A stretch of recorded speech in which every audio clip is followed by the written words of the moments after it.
Jangan lupa subscribe di YouTube channel Metro TV News dan juga nyalakan notifikasinya. Pemirsa, dalam setiap periode pemilihan serentak, Bawaslu senantiasa membuat indeks kerawanan pemilu sebagai acuan semua pihak yang terlibat dalam pelaksanaan. Untuk pemilihan serentak 2020, tingkat kerawanannya tentu berbeda lagi, sesuai dengan kategori dan kondisi dari tiap daerah. Kami akan langsung saja paparkan sore ini wilayah mana saja yang perlu menjadi perhatian ekstra dalam pemilihan serentak di tahun ini. Kita akan lihat pemirsa bahwa klasifikasi dari pemilihan serentak ataupun indeks kerawanan pemilu ini biasanya Bawaslu RI membaginya dalam konteks sosial, politik, infrastruktur daerah. Namun yang berbeda untuk indeks kerawanan di tahun ini tentu saja bertambah dalam konteks pandemi COVID-19. Kita akan lihat pemirsa, untuk indeks kerawanan di 2020 ini bertambah menjadi kerawanan pandemi COVID-19, ada 20 kabupaten kota yang rawan. Rawannya cukup tinggi di sini. Menurut data KPU ada Makassar, juga ada kota Manado. Selanjutnya juga kita akan melihat ada beberapa kota lainnya yang tersebar. Nah, di sini barometer pendukung yang paling khas dari update indeks kerawanan ini adalah terkait anggaran COVID-19. Kemudian data terkait orang-orang yang positif COVID-19 di daerah tersebut. Selain itu juga dukungan atau keaktifan pemerintah daerah dalam penanggulangan COVID-19. Sehingga ada 20 kabupaten kota yang rawan tinggi yang perlu diwaspadai oleh masing-masing daerah. Kita akan lihat pemirsa, Bawaslu juga melakukan pemetaan terhadap konteks infrastruktur daerah di tingkat kabupaten kota yang menilai dua aspek, yaitu teknologi informasi dan sistem informasi penyelenggaraan pemilu. Di mana kita akan melihat pemirsa ada sekitar 117 kabupaten kota yang rawan tinggi dari kesenjangan infrastruktur ini. Terbagi di beberapa daerah, di mana juga daerah-daerah ini perlu diwaspadai karena kesenjangan infrastruktur tersebut dapat menghambat penyelenggaraan pemilu serentak.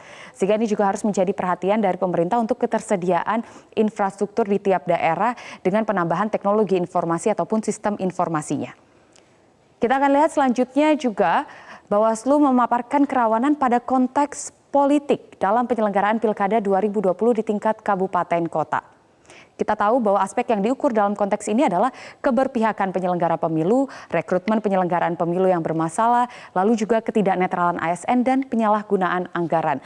Ada 40 kabupaten kota yang rawan tinggi dan 221 kabupaten kota yang rawan sedang.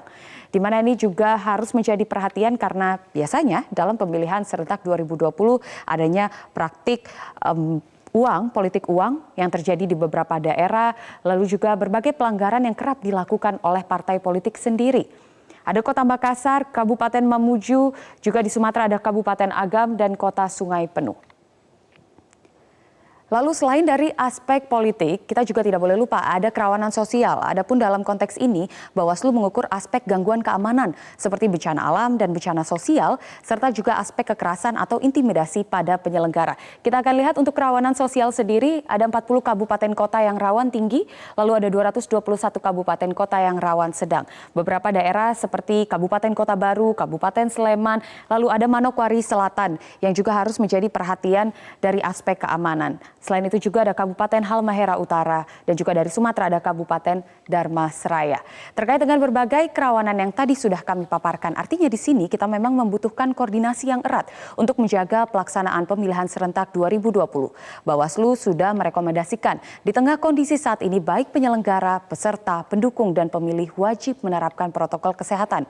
Jangan ada lagi kelalaian dalam tiap tahapan karena proses yang dilalui dalam pemilihan serentak Desember 2020 ini masih terbilang panjang, belum lagi masa kampanye, sehingga dengan demikian jelas diperlukan koordinasi dari seluruh pihak, termasuk masyarakat yang berada pada daerah kerawanan untuk selalu mawas, menjaga, dan aktif. Selain itu, pemirsa, peran pemerintah sangatlah penting untuk selalu memastikan dukungan anggaran penyediaan alat pelindung diri dalam pelaksanaan tahapan pemilihan kepala daerah 2020. Jangan sampai ada petugas pelaksana ataupun panitia yang terpapar COVID-19.